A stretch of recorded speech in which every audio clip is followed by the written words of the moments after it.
Crank is a pejorative term used for a person who holds an unshakable belief that most of his or her contemporaries consider to be false. A crank belief is so wildly at variance with those commonly held as to be considered ludicrous. Cranks characteristically dismiss all evidence or arguments which contradict their own unconventional beliefs, making any rational debate a futile task and rendering them impervious to facts, evidence, and rational inference. Common synonyms for crank include crackpot and kook. A crank differs from a fanatic in that the subject of the fanatic's obsession is either not necessarily widely regarded as wrong or not necessarily a fringe belief. Similarly, the word quack is reserved for someone who promotes a medical remedy or practice that is widely considered to be ineffective. This term, however, does not imply any deep belief in the idea or product they are attempting to sell. Crank may also refer to an ill-tempered individual or one who is in a bad mood, but that usage is not the subject of this article. Although experts in the field find a crank's beliefs ridiculous, cranks are sometimes very successful in convincing non-experts of their views. A famous example is the Indiana Pie Bill, where a state legislature nearly wrote into law a crank result in geometry. Etymology. Old English crank is preserved in modern English crankshaft, an obsolete crankstuff, a weaver's instrument. It is from a Proto-Germanic stem * crank meaning bend. German crank has a modern meaning of sick, ill, evolved from a former meaning weak, small. English crank in its modern sense is first recorded 1833, and cranky in a sense of irritable dates from 1821. The term was popularized in 1872 for being applied to Horace Greeley, who was ridiculed during his campaign for the U.S. presidency. In 1882, the term was used to describe Charles Guiteau, who shot U.S. President James Garfield. In 1906, Nature offered essentially the same definition which is used here. A crank is defined as a man who cannot be turned. Nature, November 8, 1906, 25 halves. The term crank, or crank, was once the favored term for spectators at sporting events, a term later supplanted by fans. By implication, the cranks in the bleaching boards think they know more about the sport than do its participants. There is more discussion of this term in the Dixon Baseball Dictionary, by Paul Dixon. The word crackpot apparently also first appeared in 1883. My auntie knew lots, and called them crackpots. Broadside Ballad, 1883. As noted in Webster's New Collegiate Dictionary, the terms crackpot, crackbrain, and cracked are synonymous, and suggest a metaphorically broken head. The terms crazy and crazed also originally meant broken and derive from the same root word as cracked. The dictionary gives no indication that pate and pot have the same root, despite their apparent similarity, and implied colloquial use of pot to mean head in the word crackpot. However, the term craze is also used to refer to minute cracks in pottery glaze, again suggesting the metaphorical connection of cracked pots with questionable mental health. The term kook appears to be much more recent. The adjectival form, kooky, was apparently coined as part of American teenager, or beatnik, slang, which derives from the pejorative meaning of the noun cuckoo. In late 1958, Ed Burns first played a hair-combing parking lot attendant called Kooky on 77 Sunset Strip. The noun form kook may have first appeared in 1960 in Britain's Daily Mail newspaper. A kook, daddy-o, is a screwball who is gone farther than most. Daily Mail, August 22, 1960, 4/5. Common characteristics. The second book of the mathematician and popular author Martin Gardner was a study of crank beliefs, fads, and fallacies in the name of science. More recently, the mathematician Underwood Dudley has written a series of books on mathematical cranks, including the trisectors, mathematical cranks, and numerology. or, what Pythagoras wrought. And in a 1992 Usenet post, the mathematician John Baez humorously proposed a checklist, the Crackpot Index, intended to diagnose cranky beliefs regarding contemporary physics. According to these authors, virtually universal characteristics of cranks include: cranks overestimate their own knowledge and ability, and underestimate that of acknowledged experts. Cranks insist that their alleged discoveries are urgently important. Cranks rarely, if ever, acknowledge any error, no matter how trivial. Cranks love to talk about their own beliefs, often in inappropriate social situations, but they tend to be bad listeners, being uninterested in anyone else's experience or opinions. Some cranks lack academic achievement, in which case they typically assert that academic training in the subject of their crank belief is not only unnecessary for discovering the truth, but actively harmful because they believe it poisons the minds by teaching falsehoods. Others greatly exaggerate their personal achievements, and may insist that some achievement, real or alleged, in some entirely unrelated area of human endeavor implies that their cranky opinion should be taken seriously. Some cranks claim vast knowledge of any relevant literature, while others claim that familiarity with previous work is entirely unnecessary. Regardless, cranks inevitably reveal that whether or not they believe themselves to be knowledgeable concerning relevant matters of fact, mainstream opinion, or previous work, they are not, in fact, well informed concerning the topic of their belief. In addition, many cranks seriously misunderstand the mainstream opinion to which they believe that they are objecting. Stress that they have been working out their ideas for many decades, and claim that this fact alone entails that their belief cannot be dismissed as resting upon some simple error.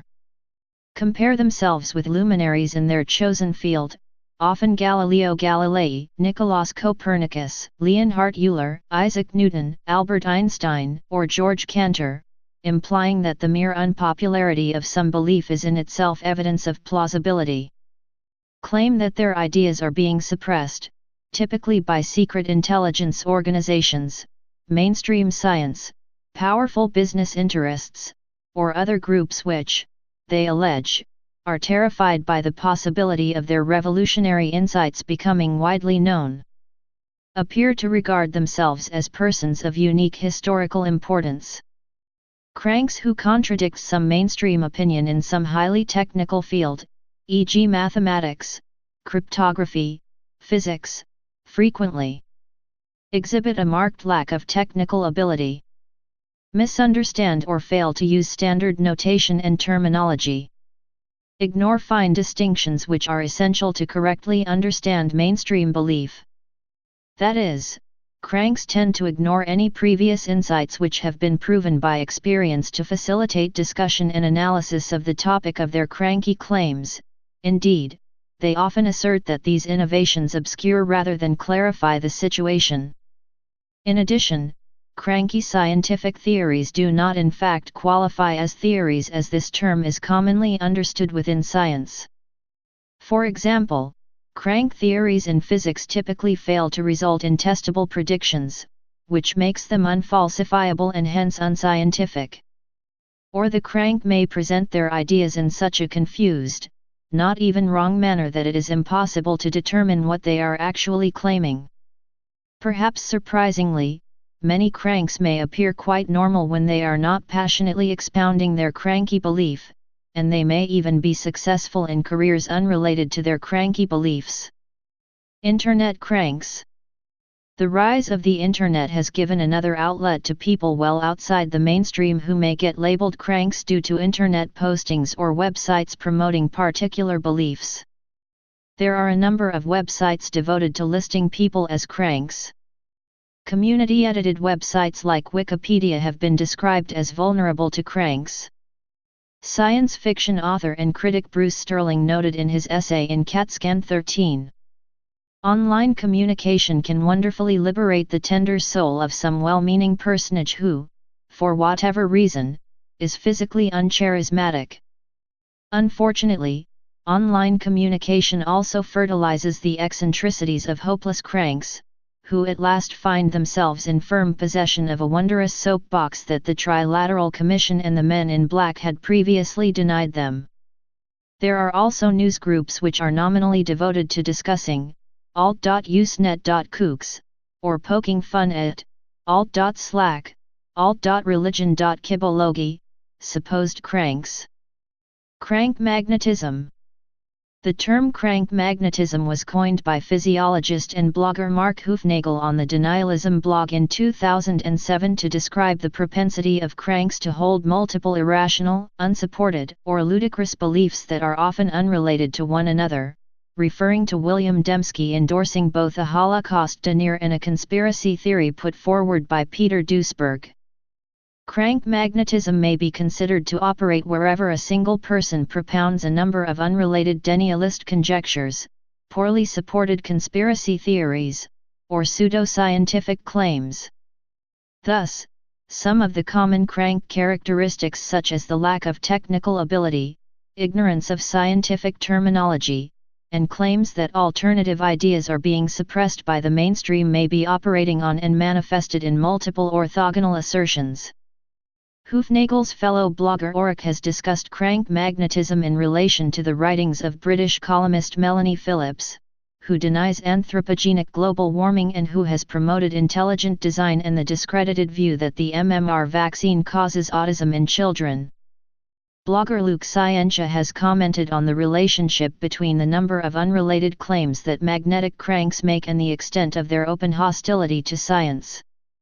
He has also coined the phrase magnetic hoax in relation to hoax claims that attract multiple crank interpretations. Studies. One study, NASA faked the moon landing therefore, climate, science is a hoax, an anatomy of the motivated rejection of science, gave evidence that climate change denial correlated with moon landing and 9/11's conspiracy theories, staunch beliefs in laissez-faire free market capitalism, denial of the link between tobacco smoking and lung cancer, HIV/AIDS denialism and milk death conspiracy theories. Although nearly all domain experts agree that human CO2 emissions are altering the world's climate, segments of the public remain unconvinced by the scientific evidence. Internet blogs have become a vocal platform for climate denial, and bloggers have taken a prominent and influential role in questioning climate science. We report a survey, N1100, of climate blog users to identify the variables underlying acceptance and rejection of climate science. Paralleling previous work, we find that endorsement of a laissez-faire conception of free market economics predicts rejection of climate science, R.80 between latent constructs. Endorsement of the free market also predicted the rejection of other established scientific findings, such as the facts that HIV causes AIDS and that smoking causes lung cancer.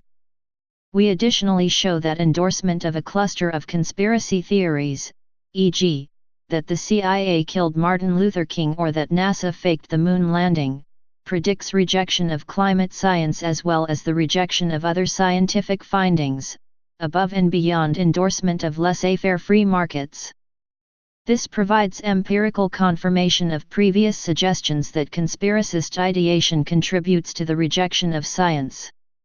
Acceptance of science, by contrast, was strongly associated with the perception of a consensus among scientists.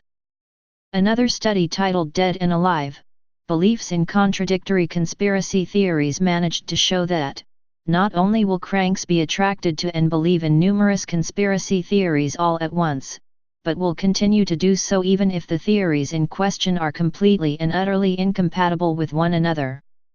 For instance, the study showed that, the more participants believed that Princess Diana faked her own death, the more they believed that she was murdered, the more participants believed that Osama bin Laden was already dead when U.S. Special Forces raided his compound in Pakistan, the more they believed he is still alive, and that hierarchical regression models showed that mutually incompatible conspiracy theories are positively associated because both are associated with the view that the authorities are engaged in a cover-up. Studies such as belief in conspiracy theories state that conspiracy theories relating to the assassination of JFK, the moon landing and the September 11 attacks are united by a common thread: distrust of the government-endorsed story.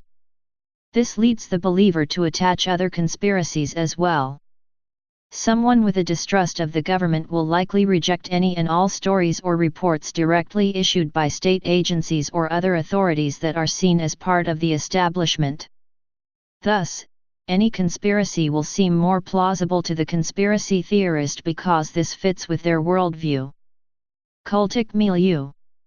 In academic sociology, a similar notion to crank magnetism exists, namely Colin Campbell's concept of the cultic milieu, which he used to refer to a society's deviant belief systems and practices and their associated collectivities, institutions, individuals, and media of communication. He described it as including the worlds of the occult and the magical, of spiritualism and psychic phenomena, of mysticism and new thought, of alien intelligences and lost civilizations, of faith healing and nature cure. Campbell 1972:122, and it can be seen, more generally, to be the point at which deviant science meets deviant religion. What unifies these diverse elements, apart from a consciousness of their deviant status and an ensuing sense of common cause, is an overlapping communication structure of magazines, pamphlets, lectures, and informal meetings, together with the common ideology of seekership. Michael Barkin's book A Culture of Conspiracy traces the history of certain UFO and New World Order conspiracy theories. He finds that these theories and communities were originally distinct, but that certain bookshops and magazines would sell/advertise books of both genres. He traces, over the years, the gradual synthesis as ideas from one milieu start to invade another until both communities routinely refer to both Area 51 and black helicopters as part of the same conspiracy canon, for example. He describes the process as improvisational millennialism, where people select from existing conspiracy theories to invent their own synthesis, but largely posits that the synthesis is driven by the theories sharing the same transmission channels. Please subscribe and thanks for watching.